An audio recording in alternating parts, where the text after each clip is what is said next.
Right, let's reconvene. And before I go into the cases, it's a good time now that I can see you all.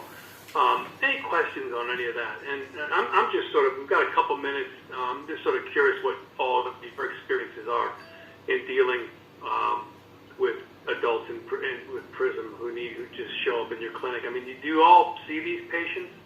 Do many of you see these patients? Hands?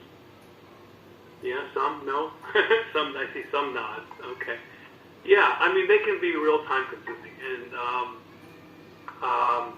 so I'm hoping that these tools will provide you a way to get them to your clinic quicker, or at least make you aware of what's out there. And then perhaps if you're not going to see these patients, then you can refer them to the appropriate people who would. All right. But if there's no burning questions, I'm going to move forward here with a couple of cases.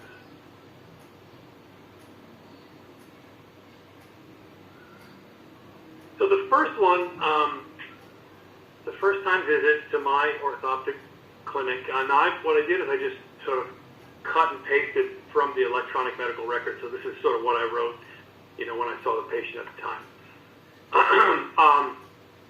So they were there for a repeat sensory motor examination with the Lancaster red-green test, which is a kind of a screen test that can measure the horizontal vertical strabismus, but also torsional rotary strabismus as well. Was requested by a doctor in our division for a 59-year-old female with a 2-year history of symptomatic mixed horizontal and vertical strabismus in a pattern suggestive of heavy eye syndrome. Now, we're not going to get into what heavy eye syndrome is.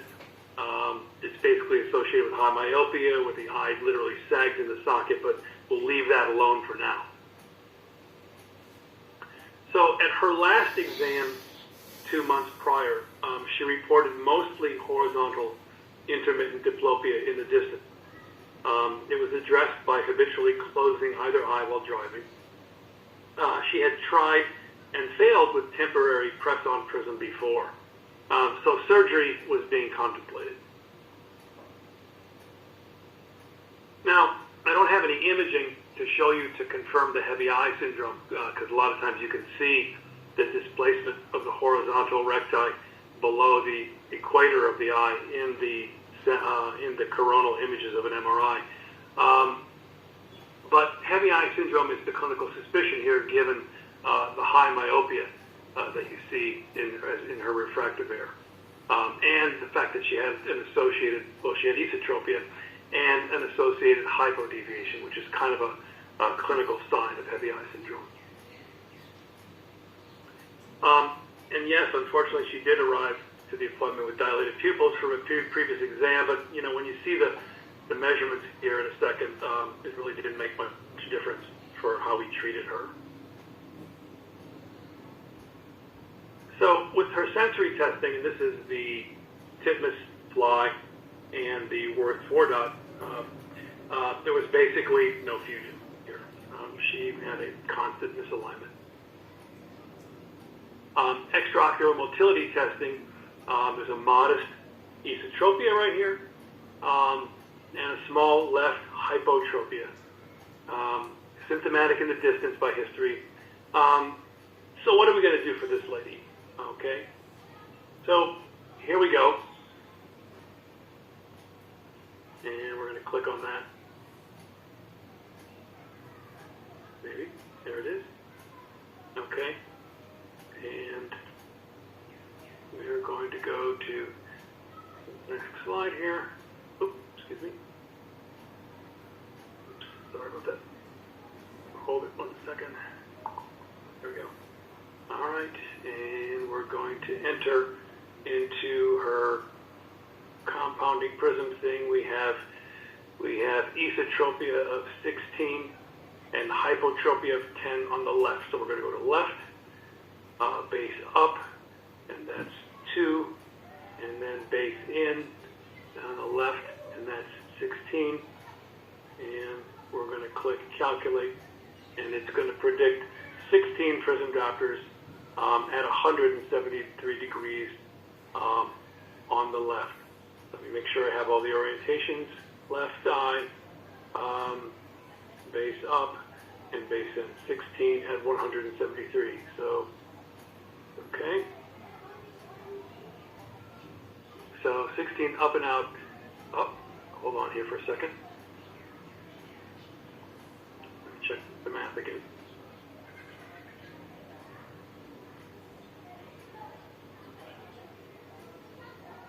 Hold on here. 16. Up and out. Let me double check here. 16. Out. I knew that was wrong. There we go. For esotropia, there we go. 16 prism diopters at base 7 degrees. So if we go to this little picture here, I'm modeling. I couldn't get a picture of her to use for the talk. So we don't have a 16 prism in our clinical prisms or in the trial lens set that I use here.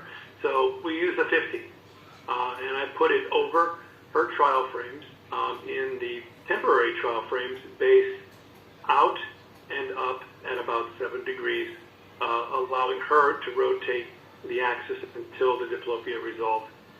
And it resolved right away. So very nice, clean fix to her double vision. I then used the prism card to orient that correctly on her glasses. Now, it's a lot of prism for ground-in spectacle. So the temporary prism was just to kind of get her through the day while she was talking about eye muscle surgery. So this is a lot of ground-in prisms for spectacles, but if you wanted to do that, this would be how you would notate it in the chart and in the EMR. You would split the base out between both eyes, 8 on each side. You would do one up on the left and one down on the right to split 16 and 2 between both eyes. Okay? So, again, this is a lady who was contemplating eye muscle surgery.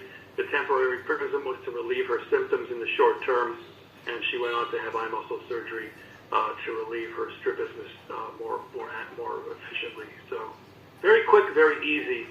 Just takes a few seconds here. It takes the time to do the measurements, of course. But as you can see, I didn't really need to do all those measurements up, down, left, and right. I did it for my own information. I could have just gotten by with the primary position for distance, and that was sufficient to give her what she needed. Okay, you then use the prism card to orient the prism on the glasses in the proper way, and then I trace out with a pen on the Fresnel prism and cut that out. I didn't get into some slides to show you how to do that. It's basically, for those of you who do prism, you probably know how to cut that out. If not, that could be a subject for some other time. But I just wanted to let you know that's the technique for coming up with this. Okay, any questions on that particular case? Okay. So the second case is it's a first-time visit. A lady who came in for, again, that Lancaster red-green test, and she had had cataract surgery in both eyes already. She was 75 years old. Contact lens wear, and that's important, okay? Because now when you have somebody who has double vision and they have to rely on prism glasses just to get rid of their double vision, they're not happy, okay? They're not happy at all. So kind of keep that in the back of your mind as you see patients who need prism for symptomatic strabismus. Perhaps temporary prism or spectacle prism isn't the best way to go, and they should be going to see Dr. Lackstein for eye muscle surgery, but we'll keep that in the back of your mind. So at the last exam with the referring physician a week ago, new prism was applied, 10 prism diopters base out and down at 300 degrees on the left. Okay, this helped, but she still had vertical diplopia, distance and near. Okay, here are the measurements. And so what I want to just first ask you is how they came up with the 10 prism diopters base out and down at 300 degrees on the left. And that was this. So what they did is they basically used these numbers here from their measurements. This is the previous exam. A left ET, so base out, a left hyper, base down, of 9 and 5, and they went to OptiCampus and did the same thing. So let's go ahead back to OptiCampus again. We'll go to resolving prism, compounding prism, left eye, base down, 5, base out, 9. So that's basically how they got the 10 prism diopters at 300 degrees that they applied on her left eye. They used the same techniques we're talking about today, okay? So that's what she started with, and she didn't like that. Her vision was good, 20/25 without correction, 20/20 with the contact lens. Some fusion, some gross fusion of the stereo tests, fusion of the word 4-dot distance in the ear. So this was my measurements of her misalignment. This is the cover-on-cover test with her prism. In trial frames, there was no shift, and then there was an alternate cover with prism in the trial frames, a little bit of a hypophoria in the distance and an exophoria at near. And then I just sort of started over. This is her alternate cover test without correction, no prism effect, and I got ET6 and LHT5. So if we go back to OptiCampus again in the clinic, and we do resolving prisms, compounding prisms, and we have left 5 vertical, base up, base down, sorry. And then we have ET6, which is base out, and we hit calculate. My prediction is a little bit less, an 8 or so prism diopters at a little bit of a different orientation, almost the same place, but a little bit slightly less prism than what was prescribed at her previous exam.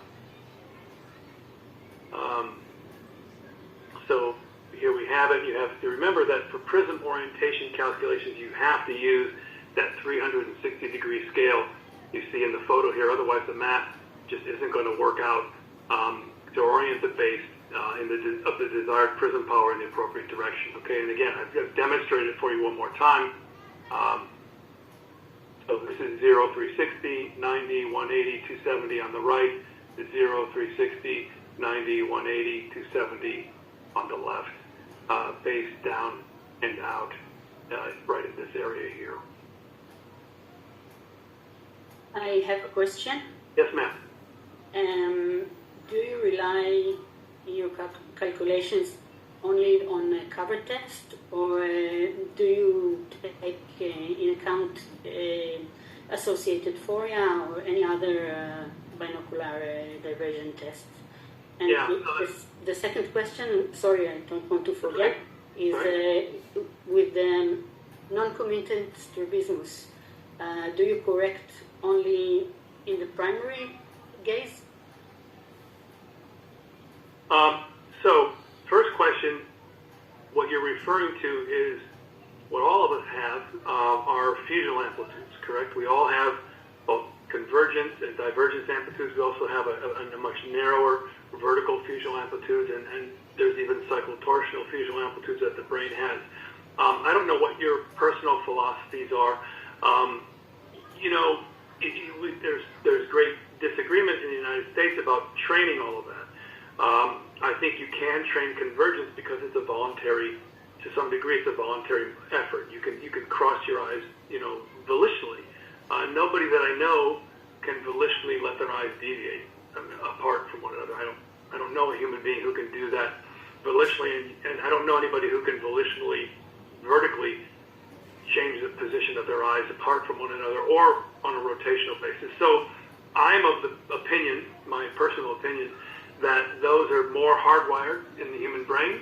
It's not to say that you couldn't train them to some small degree, but I guess I get off point. The fusional amplitudes do play a role here, and I think at the beginning of the presentation, I told you that the simultaneous prism cover test, that's really the test that you use for measuring manifest deviation. In other words, what's the patient walking around with? How much is are their eyes misaligned? And the simultaneous prism cover test allows you to quantify that horizontally, vertically, not so easily. You can do it, but when there's an oblique angle, putting two prisms together, vertical and horizontal, to try to instantly neutralize that latent component is a way to measure what they're walking around with. In other words, that's the symptomatic component of what these patients oftentimes... We do that in our clinics, but yes. After you finish to measure, the measurement is objective. Correct. Do you verify it with another test? Yes. Maybe it was for dots or something else to know that it's good? I do verify it with a Word4.org. I prefer actually Bagolini lenses, just to make sure they're not suppressing. I'll just put the Bagolini lenses up in front of them real quick and say, what's the pattern that you see, the fusion cross, and as long as they're not turning the eye off. In a sense, though, I'm not really getting too many people who have long-standing strabismus and suppression scotomas and all that, so that's less of an issue. Usually the fusion is true binocular fusion, foveal fusion, so to speak. But a good point. So I do verify it just very quickly because you can hold the Bagolinis up and they'll give you the answer. But one more question on the fusional amplitude part of your question is that I then, when I get that number, which is, and I've published on this as well, those numbers are often, the prism that I dispense is often more closely associated with the simultaneous measurement than it is the true, the fully dissociated value.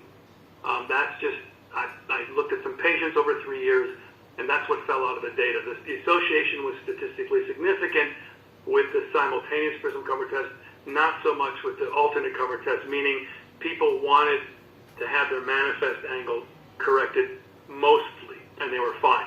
Now that said, let's say, I'll just take a horizontal example to keep it simple. Let's say my simultaneous test says distance esotropia of 6 for this patient with divergent insufficiency. That's what's causing their diplopia. So I put the 6 base out up in front of one of their eyes, and it goes away. Well, I then do what I call like a prism refraction. I take a 6 and a 7. I tell the patient, I'm not going to tell you which one's stronger, which one's weaker, but I want you to tell me which one is more clear and more comfortable. Because once you've resolved the diplopia, it's not a better single. You have to tell them what, is it more clear, is it more comfortable with lens 1 or lens 2? And I just really do a refraction to hone the power. And sometimes they will take me further into the dissociated angle than it's 6, right? The 6 got rid of the diplopia, but 8 is really what they like the most. And they will respond much like they respond when you do a manifest refraction. The body language is very similar. 1 was much better. 2 was much better. Then when they get close, it's like, no, can I see it again? You hear that pause and you hear that hesitation where the choices were much closer together, and then you know to stop, right? So I don't have to tell you guys how to refract, but it's the same concept. You're basically doing sort of a little prism refraction, and the point is they will take me further into the fusional amplitude range for more clear, I'll write it this way, more clear and comfortable single binocular vision, and that's what I dispense. All right. The second part, I think maybe was that. I tried to, orthoptists are always tried to expand the range of single binocular vision as much as we can. I will sometimes, I just recently did a vertical example of this. It was a woman who had diplopia in upgaze, okay? Now, we always sort of joke that, well, if you got to have double vision, that's probably not a bad place to have double vision because left, right, down, straight ahead was all perfect. No symptoms, no hypertropia, no vertical strabismus, no diplopia. I always tell my students, well, that's really, that's a great place to have double vision unless you're a cyclist or you play pool or some activity that involves upgaze. Well, guess what? She was a professional cyclist. So now that's a deal breaker for her. She can't just accept the fact that, I'm not going to look up because when she gets on the bike, that she's like in this position. So What I did was, I think her deviation was 4, very small. Recall that vertical fusional amplitude in most humans is very narrow, between 2 and 4 prism diopters, depending on who you believe and what you read. So what I did was, I just, for the heck of it, by gestalt for no other reason, trying to expand her range of single binocular vision into that area, put 2 bays down over the affected eye, just looking straight ahead.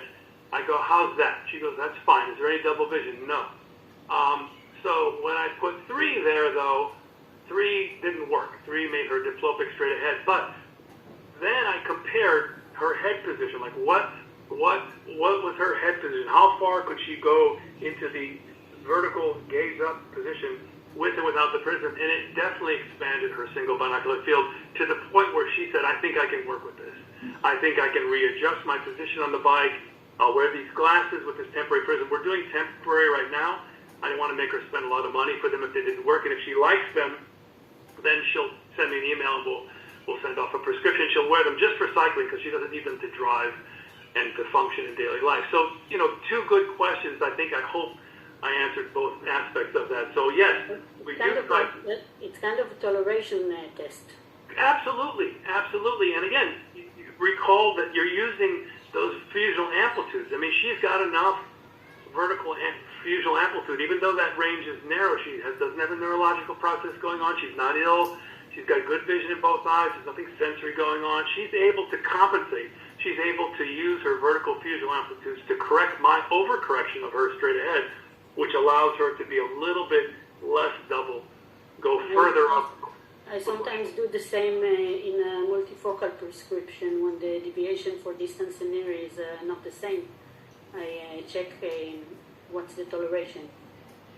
Absolutely. You can make somebody exophoric at near, right? Because those fusional amplitudes are huge in normal people. In people who have normal convergence amplitudes, you can give them 4, 5, 6, 7, 8, exophoria in many cases to correct the base out ET in the distance only, and they'll tolerate it. Not always, but they'll tolerate it. And if they don't, if they end up failing it, then off to the surgeon they go. Anybody else? Good questions, though. Very good questions. Okay, I'm going to minimize this. All right, so we could have tried to modify the press-on prism power orientation here. And remember, she was wearing a 10 and OptiCampus at 8. But she seems to be doing fine with the 10. So here, to your question, she was a little bit overcorrected, and she was fine. So I left it. And sometimes you just have to leave well enough alone, and I did. This is the Lancaster red-green test. I don't know how many of you are familiar with this at all. I know Dr. Langstein loves this. I don't know if he's found a way to create this in his office in Tel Aviv or wherever. It basically is a screen test. I think Hess is very popular in Europe, in Canada. I'm not going to drag you through the ins and outs of this, but just very quickly, it's the patient facing a screen on the wall, and this is their view. They have a red lens over their right eye and a green lens over their left eye. These are just like anaglyphic wraparound goggles. And she and I, the patient and I, are holding 2 different laser pointers. One produces a linear red line, that's mine, and another produces a linear green line. And I put my line on the wall, primary, up, down, her right gaze, her left gaze. Again, that's her facing the wall, not her facing us. And asked her to superimpose her image from her green laser where she thinks my red one is. And you can see, the easiest way to describe this without confusing you too much is, unlike a lot of diplopia tests that we all use, where you kind of have to go backwards, like with the Worth-Ford dot, cross diplopia is really an XT and uncrossed is really an ET. You don't have to do any of that. With the Lancaster, it's what you see is what you get. In other words, that's her right eye, and that's her left eye. So her right eye has gone past her left eye, so that's ET. That's an esotropia and a left hypertropia. Okay, I'm going to leave it at that. These are head tilts. Don't worry about that. Down here, we switch fixation, we switch torches. So instead of me holding the red torch, she's holding the red torch, and I'm holding the green torch. And what that is analogous to is that's like measuring strabismus with each eye fixating, with a different eye fixating. So, with the Lancaster, fixation is defined by the examiner's torch color. So if I'm holding red, she's fixating with her right eye, meaning I'm putting prism over the left eye. Down here, we reverse that. She's fixating with the green light, her left eye, and meaning I'm putting prism over the right eye. So just like in the strabismus world, you can get primary and secondary deviations to show up with a screen test like the Lancaster or the Hess test, okay?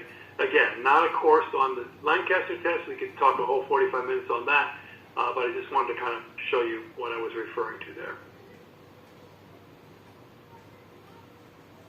So for case 3, this was a first-time visit, an orthoptic consultation for press-on prism, specifically requested, of diplopia by another doctor I work with at Wilmer for a 70-year-old man with a history of symptomatic intermittent residual, a lot of that adjectives, horizontal and vertical strabismus following 2 previous eye muscle surgeries several years ago. Okay, so you can see he had a vertical strabismus over here, and they overcorrected him a little bit, so they put the muscle back a little bit, and he had some horizontal surgery there. So at his last exam, she recommended that he buy a cosmetic pair of spectacles, Plano spectacles, and have me, as the Wilmer orthoptist, evaluate to determine if his diplopia could be addressed successfully with temporary prism. If this wasn't successful, then they were going to discuss additional eye muscle surgery. So he, this is a guy who remains symptomatic. And you remember at the beginning of the talk when I said sometimes patients just don't want to have any more surgery. Even though surgery is effective, sometimes they just don't, he's already had 2 and he's just kind of like, I don't really want to do that right now. So we're going to try some temporary prism. He did have the glasses with him, thank goodness. It's kind of annoying if somebody comes to your clinic and they're there for press-on prism and they don't have any glasses. It's kind of, what do you do? So we sometimes have to have a 2-step process where we either send them to get some. Sometimes the optical shop can provide that. Sometimes they can't. I'm not sure how your practices are set up, but it's nice if they have access to that if you're going to do things like what we're talking about here. So the patient said that the double vision was sporadic, intermittent, and worse in the distance while driving or playing golf after closing one eye to line up his putts. So there's some clues to my approach here, even before we look at vision and all the orthoptic measurements. The first clue that I would recommend that you take notice of is the word intermittent. Okay, so intermittent means it's not constant. He doesn't have to walk around with an eye patch or close his eye all the time. Sometimes he's symptomatic, sometimes he's not. So what that implies is a level of control based on what the first question that we asked just a few minutes ago, based on some fusion, right? There's some fusion potential. It's just not perfect, and it does seem to be affecting his life. So my approach to these people is to not do a fully dissociated prism alter cover test and try to give them a gigantic amount of prism and see if it works, because it's not going to work. It's not going to work if you try to correct everything, the fully dissociated angle. You got to meet him somewhere. I don't want to say halfway, but that's the phrase that we sometimes use. You're trying to put him within the range of those fusional amplitudes that we talked about earlier, just a few minutes ago. You're trying to put him in a comfortable range there so that his brain can rise to the occasion and help your optical solution. Okay, so keep that in mind when you're recommending prism powers. All right. So good vision in both eyes. Pupils were normal, full visual field.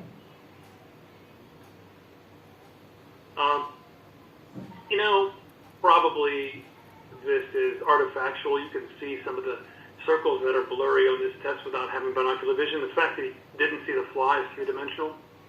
is a red flag there, but you just don't know. I remember him as being, he understood the instructions of the test. That with children, sometimes they don't know what 3D means, or sticking up or popping up. They don't know what that means, so it's hard to articulate that and communicate that. But he did, so probably no fusion there. Some diplopia, by the Worth 4 dot at near. Interestingly enough, a fusion response in the distance. But that could change 2 minutes from now. So here's that cover-uncover test right here. And that's me looking for a manifest deviation, like what we were talking about earlier.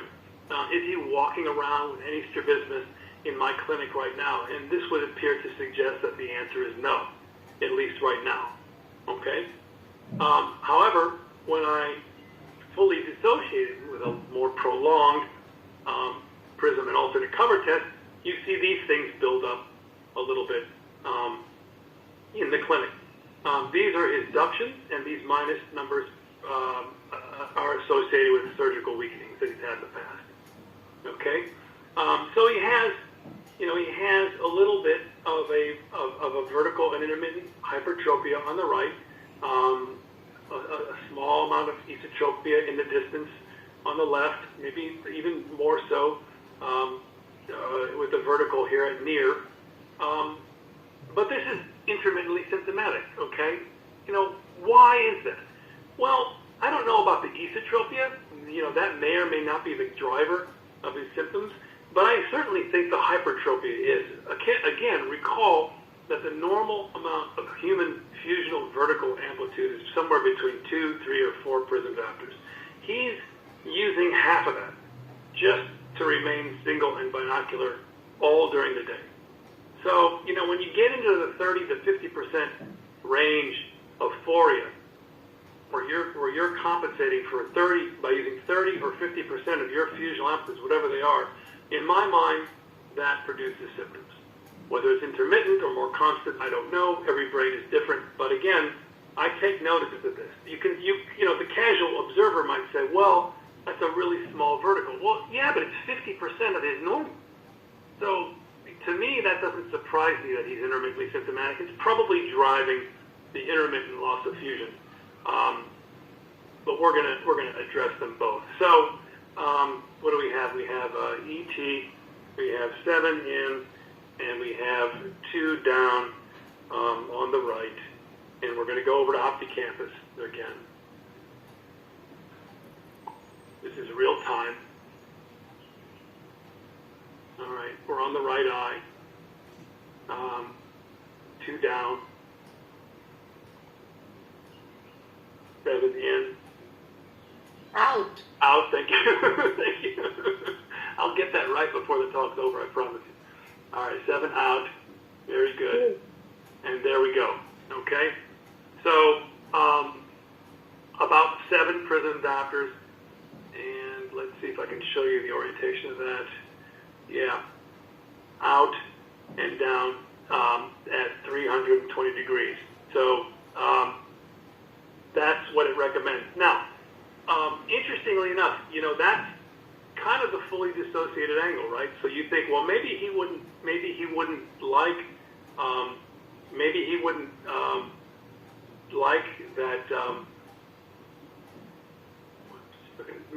like that fully dissociated angle. Oops, hold on, let me go back to OptiCampus here. Sorry. Yeah, 196. Okay, so I think these numbers here are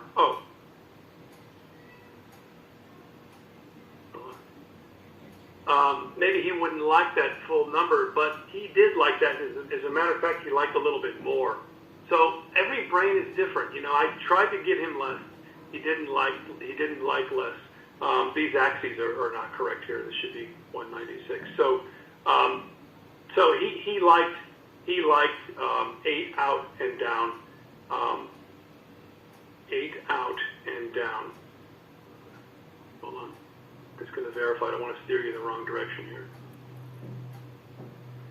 8 out and down at 196. Yeah. So these numbers, this is incorrect here. But he did like 8 out and down instead of 7. So sometimes he needed more. And so what does that imply?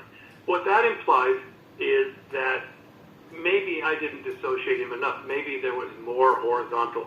Maybe there was more vertical. If I'd stuck a patch on him and measured him in an hour, maybe a larger angle of strabismus might have manifested itself. You know, I can't spend 30 minutes doing an alternate cover test on somebody. So we have to go with what we go with to be efficient. But he did like a little bit more in the glasses. And again, I apologize for the wrong axes. Just ignore that. It doesn't change the fact that if you wanted to prescribe this into spectacle correction, there's the 8 and there's the 2, and you would just divide it evenly, 4 out, 1 down on the right, 1 down on the left, into his spectacle correction for a grounded solution. Okay, and this is a patient who is somewhat surgically averse right now.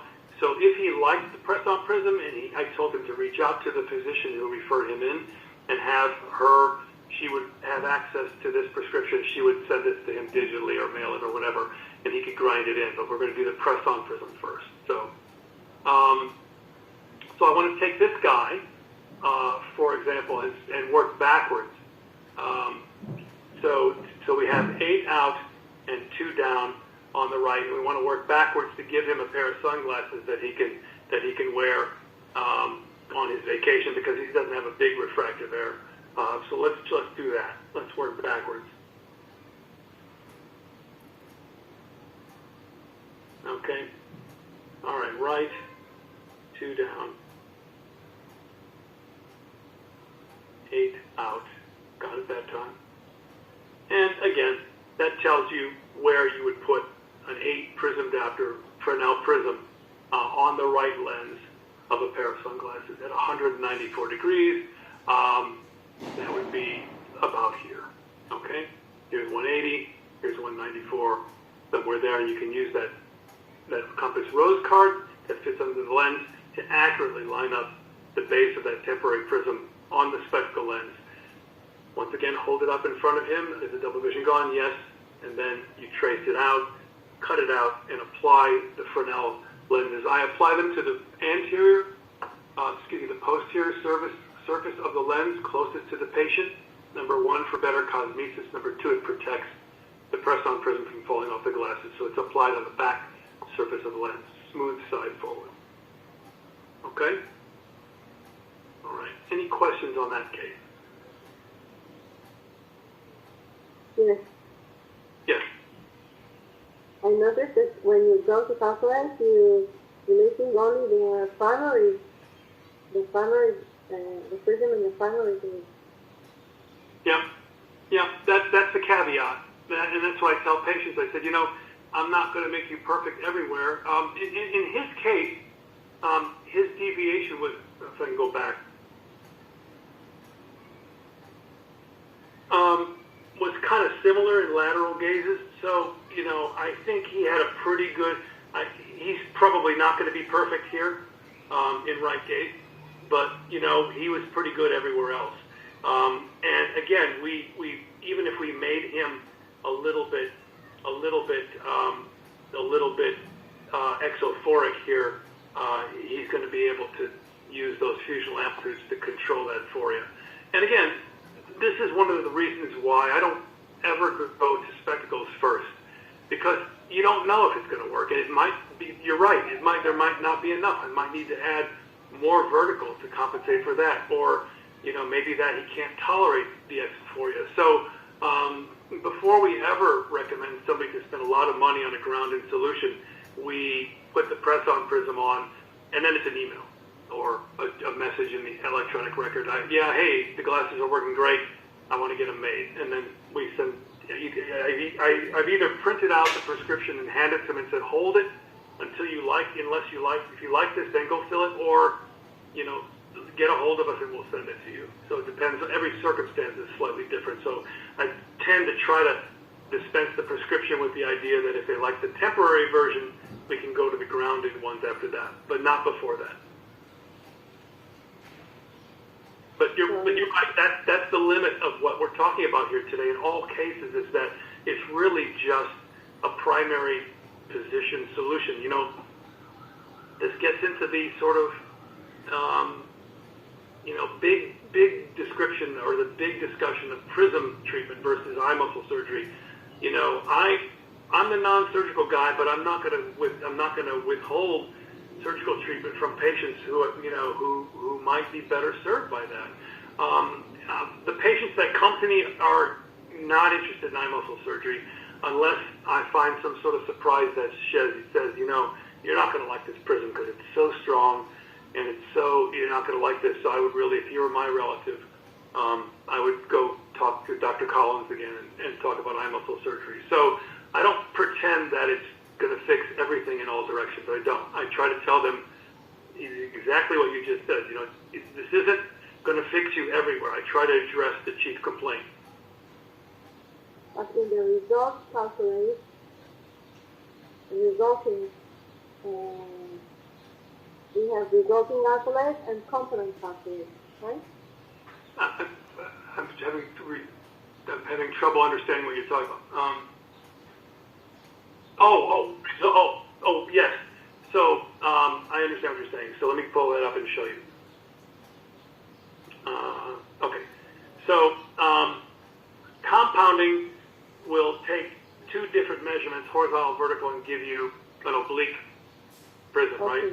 Resolving will take that Fresnel and give you the spectacle correction, dividing it between horizontal and vertical.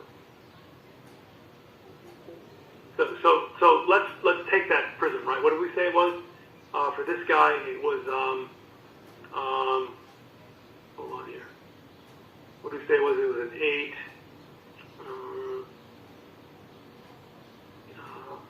It was an 8 down and out at 196. Okay, so let's go back to that real quickly here. All right, so 8 total prism is what the press-on prism was, right? At 196, not the incorrect axes that I had there. And that gives you what you need to put in the glass. So if you round up this, that's closer to 8 out, right? And this is 2 down. So to divide that between the glasses, it would be 4 out on each eye, okay? And you could put the 2 down all on the right, or you could do 1 down on the right, 1 up on the left to get that same total. Does that make sense? Here, let me show you. There. So there's the ground in numbers right there. Make sense? So you can go back and forth between press-on prism and ground-in prism depending on what you're starting with. Okay? So again, just to rehash for emphasis. Can I ask a question? Yes. Yeah. If I have an oblique, if I have a torsional strabismus, then I use only the Fresnel and that's it. Yeah, it's a real easy answer. So this is all trigonometry.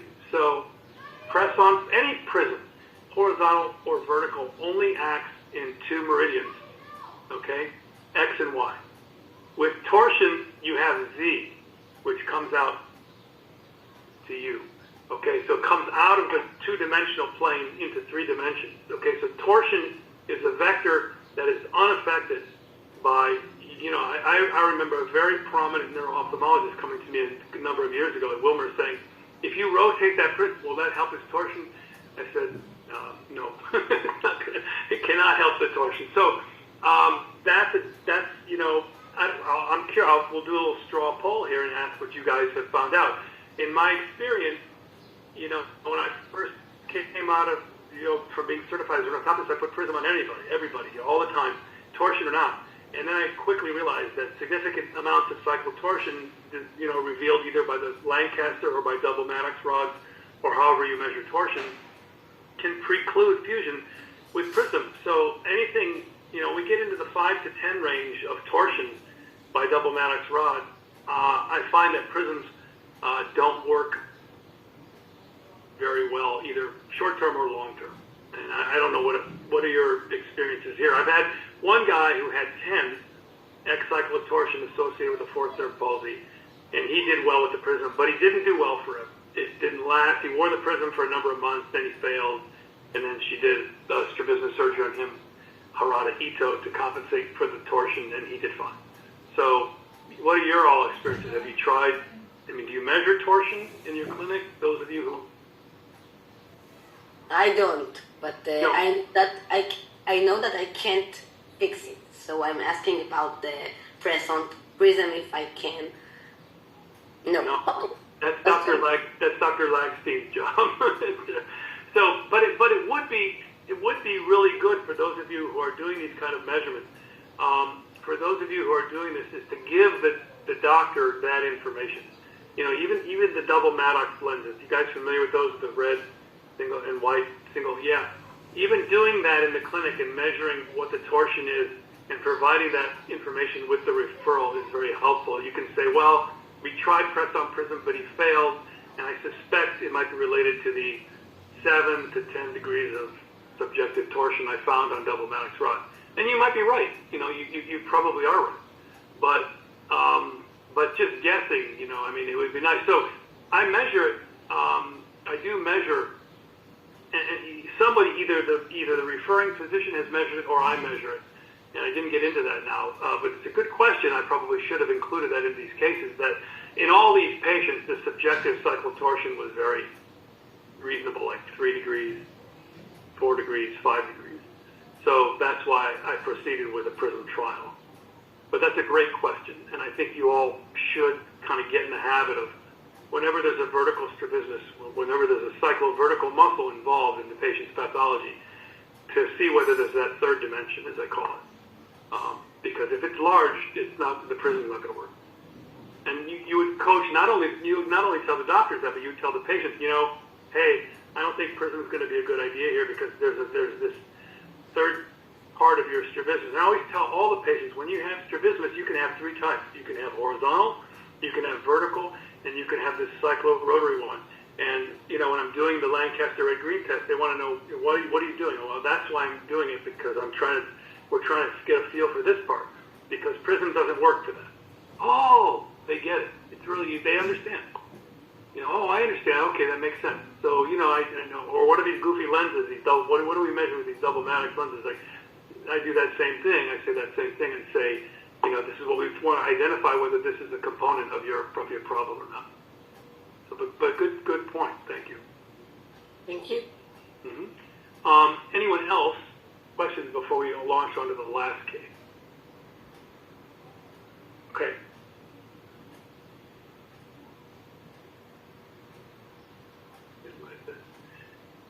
So, case 4, another first-time visit, another Lancaster red green test. So, the fact that I've mentioned Lancaster torsion testing in 3 out of 4 of these cases should tell you that the doctors were worried about that component of the alignment affecting his or her ability to fuse with prism or not. And also, they were concerned that if they wanted to do surgery, would they have to address the torsion? Okay, and so in our institution, because we have David Guyton, we are all disciples of the Lancaster red green test, so to speak, and I've written papers with him about that, and we use that a lot. So we rely on that a lot to help make that surgical decision about whether cyclotorsion needs to be involved in the surgical planning. I'll leave it at that. All right, so this is another bilaterally pseudophakic cataract surgery in both eyes, female with a 2-year history of double vision associated with stroke. So now we have a neurological issue, right? Cranial nerve 3 paralysis, that's difficult strabismus, right? 4 out of 6 extraocular muscles involved. Treated with ground-in spectacle prisms in the past. So at her last exam with the doctor before me, cataract surgery was recommended to address this change in her refractive error, and she had that done. So now she's bilaterally pseudophakic. They didn't want to put any prism on her because she had reduced vision in one eye. So remember at the very, very beginning of our talk, strabismus surgery is great, but if the patient doesn't want it, no go. And why do they become double in later in life? Why does this happen? Is because vision changes, and this is a pathological vision change, right? So she had a kind of a cataract-induced anisometropia between both eyes, and she's walking around with some strabismus that's very hard to control now because there's a blurry image on one side and a clear image on the other. So no surprise that she remains symptomatic to me. So she had it done, and now we're thinking about doing eye muscle surgery to rule out this cyclotorsion, because she's got a lot going on, with four extraocular muscles, involved in her strabismus. So I thought this would be a great case to sort of illustrate the prism technique, even though we may not be going there, because probably eye muscle surgery is going to be better for her. So pretty good vision in both eyes, a little bit off on the left eye. No fusion. There's a double matrix. See, I wasn't making that up. So I did do that, just curious. So, hey, 3 degrees X cycle, to me, that's in the range of, if I wanted to do prism maybe as a temporary measure before her eye muscle surgery, I would give it a shot. I would go for it, because that's not a terrible amount of cyclotorsion to me, okay? So it should pose no problem for prism offset. So this is her glasses. These are kind of complicated, correcting for the anisometropia, but also with some ground in prism already in the glasses. Now, I didn't do this measurement, so I don't know. This would be a little odd to not divide this evenly between both eyes. And, measuring prism in spectacles is very difficult, especially progressive multifocals. So, probably this is 6 and 6, but, it doesn't matter. The total is 12, units of vertical prism already in your glasses. So I did refract her, because, when I see that, it's like, well, that's, I'm not satisfied with that. I want to know if that person can see better, because clear and equal vision is kind of one of the requisites for good binocular vision. So there we go. So refracted her, got her a little bit better, with just a fear, far less correction here than what she's walking around with. So here is the alternate cover test, and I probably did not know. I usually indicate that this is measured without. Whenever I see glasses that have prism in them and the refraction's wrong, I usually start over. I just tell the patient I'm going to start over. Okay, so this. Although I didn't notate it, this is likely done with me putting that and that in a trial frame. Okay, just FYI. So I don't think there's any utility in doing complex strabismus measurements in glasses that are wrong, or why, I really don't, and especially glasses that have prism. This is all going to be, you'd have to add the prism to what you measure. So this is done, just assume that this was done in trial frames, no prism, with good vision both eyes. All right, so we have XT4, okay, and we have right hyper 12, okay, and so we're going to go over to OptiCampus. Now, I know what you're going to say already. Wow, her exotropia is much worse at near, and her hyper is much better. But, we got to start somewhere. And so, we have to start somewhere and fix one problem at a time. And if the chief complaint is like, I'd like to not be double when I'm walking down the street or at the supermarket or driving, then we start there. And if we have to go to another pair of glasses, but again, I'm not thinking that in this case, because this certainly sounds like it's a surgical case, right? We're just trying to make this person happy in the short term. So if you wanted to do prism glasses, if you wanted to, although this is going to be a surgery case, if you wanted to, what would you do for distance glasses? And we'll go over to our optical calculator again, and we will do compounding, okay? Because we've got two numbers, compound two numbers, and we're going to do, we got the right eye, and we've got base down 12, and we've got base in 4 in the distance, and it's going to predict 12.6. We'll call that a 13 at 288 degrees. Well, 13 is recommended, but we don't have a 13, right? None of us, I don't know what type of prism values you have where you are, but the traditional prism sets, it's 10, 12, 14.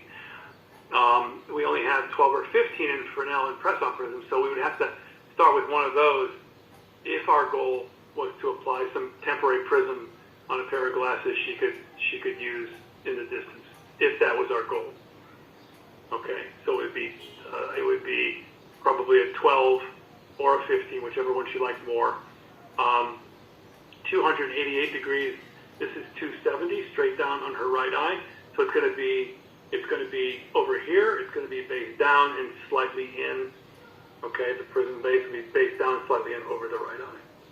Okay, I don't have a graphic, I think, for that. Okay, so her diagnosis was an acquired third nerve palsy by history and symptomatic following a hypothalamic stroke in a couple years ago.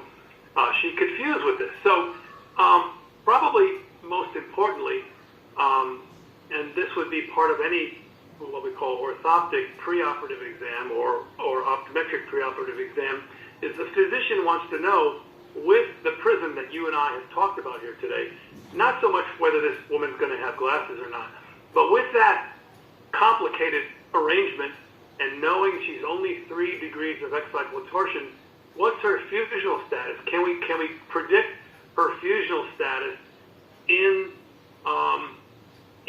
the clinic to predict the success of the surgery? And the answer is yes. And so with what you see there, 15 in and down on the right eye at 300 degrees in the trial frames with the manifest refraction that we did, it's a lot of work, right? It's a lot of work. You have to refract her. You have to put all this stuff in the trial frame. You have to do the measurements. You have to put the measurements in the trial frame. Get her to fuse, okay? And this is somebody who I think I did Bagolini on. I usually notate that too, but again, I probably did that in the note to the physician that I didn't, you don't have access to here. So she could fuse with this at distance in the trial frame, confirmed by Bagolini, the cross with the light bulb in the middle.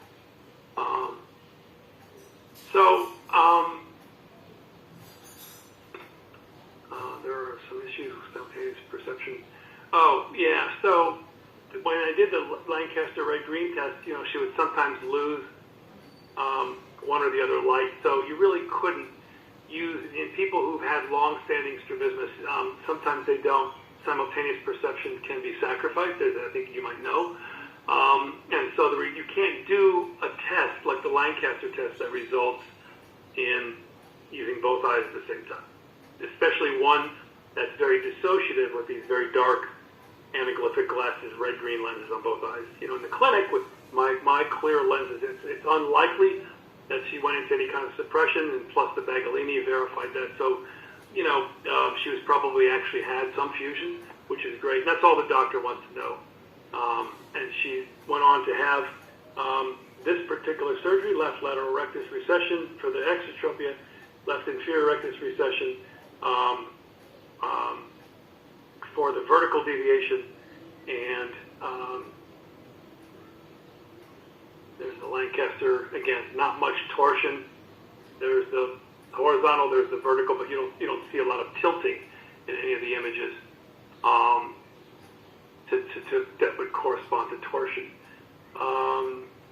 So she did well after the eye muscle surgery. This is her first post-operative exam. There's probably some evidence of true central fusion there.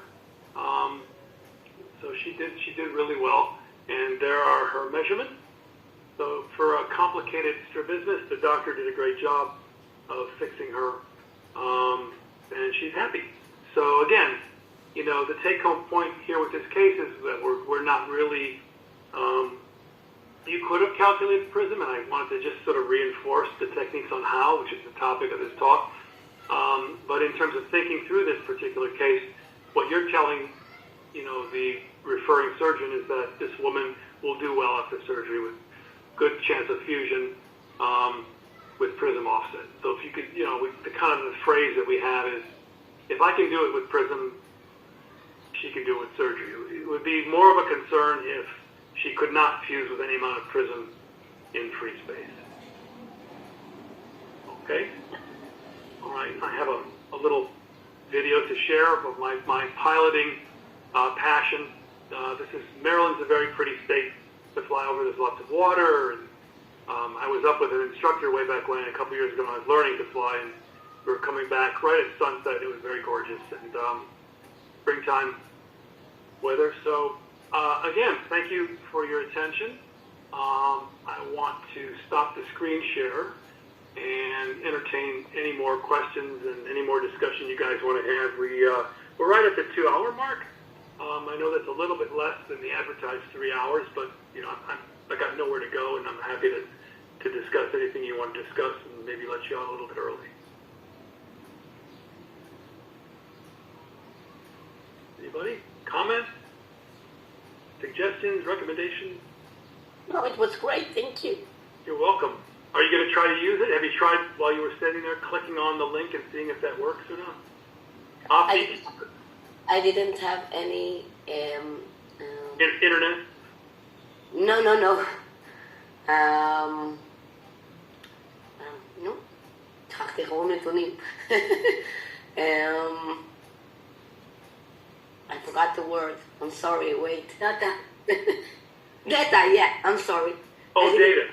Yeah. I'm sorry. I'll just do it from scratch here. So, I can't. So it's opticampus.com. I'm going to just try it on my end. That should get you right there without the link. I'll put it. Let me put it in the chat box. And everyone.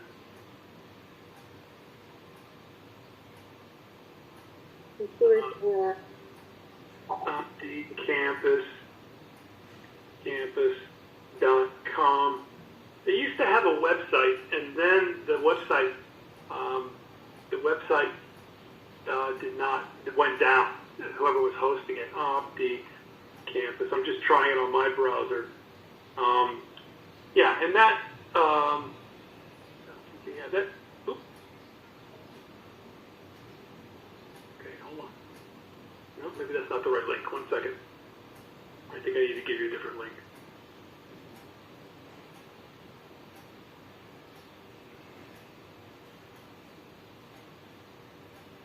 Here we go.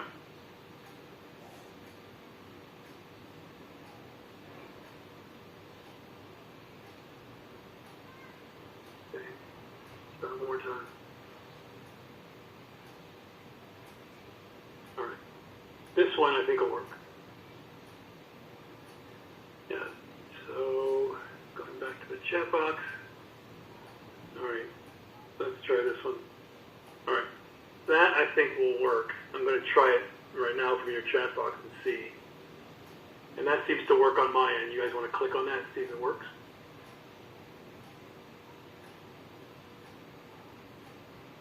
Anybody? It's in the chat box. Yeah, it's working. Okay, good. So there's your, if you look, you'll see there's your compounding, there's your resolving. There's a whole lot of other nice tools there, by the way. And again, I have no affiliation with any of these people. I don't know who they are. But I hope they never go down, because it'll change my life. it'll make my job a lot harder, and I'll have to do real math. So, but anyway, it's a great resource. It's a great tool, and as long as you've got a cell phone in the clinic or a computer access, you can do it right then and there, and makes these calculations very quick and easy. So, yeah, highly recommend it. And then the other thing, let me see if I can again, if you want to interpret this as a bias, that's fine because there's no other products that I know of that offer these tools. But let me give you the link.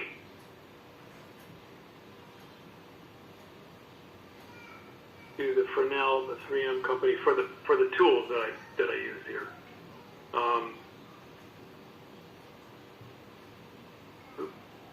That's not right. Because again, I wouldn't be able to do my job as an orthoptist if I didn't have these. It would be so much harder. You think about trial lenses. Normal trial lenses, they're like red for minus and black for plus, or some other color. They're very thick. The part that you can see out of. Imagine doing eye muscle. You're trying to look at someone's eye moving. You can hardly see through there. These lenses that I also use are rimless. The ones that they use for visual field testing that have just the chrome.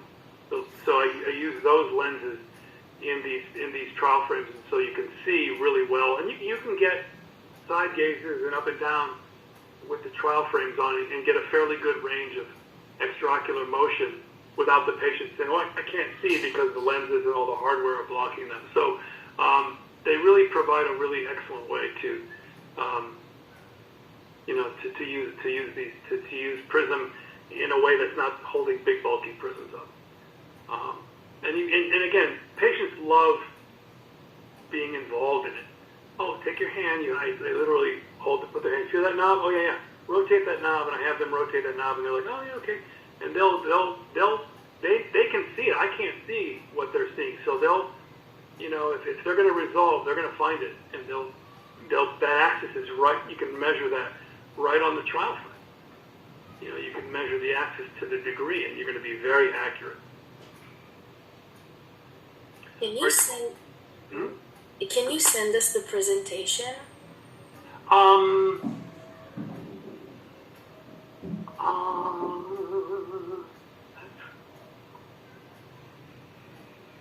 Or maybe you can send it to my aunt through email, and then she can send it to us. Yeah, I think would that be okay? Because let me just. There's no videos. I might take the airplane video out at the end if it's really big. Let me just quickly check the size of it. I don't think it's very large. It's 45 megabytes. So I'll send her a link, and then she'll have it. I'm not sure what you guys use to disseminate larger files. I don't think 45 megabytes is going to go through an email, but I'll work it out with her to get her a copy, probably Dropbox or something like that. And then you guys can, yeah, that's great, sure, and my pleasure. My pleasure. I'm going to correct a couple of the typos that were in there first, and then we don't want to send you incorrect information. But other than that, yeah, I'm happy to share. Is anybody going to try this in the real world when they go back to work or when they? Yeah, good, great. It's very good. Thank you. And some nice questions, Michal, some nice questions about, sort of what I call getting into the weeds of orthoptic, the theory of fusional amplitudes and single binocular field expansion, all that stuff that, most, people who don't do strabismus have no clue what you're talking about.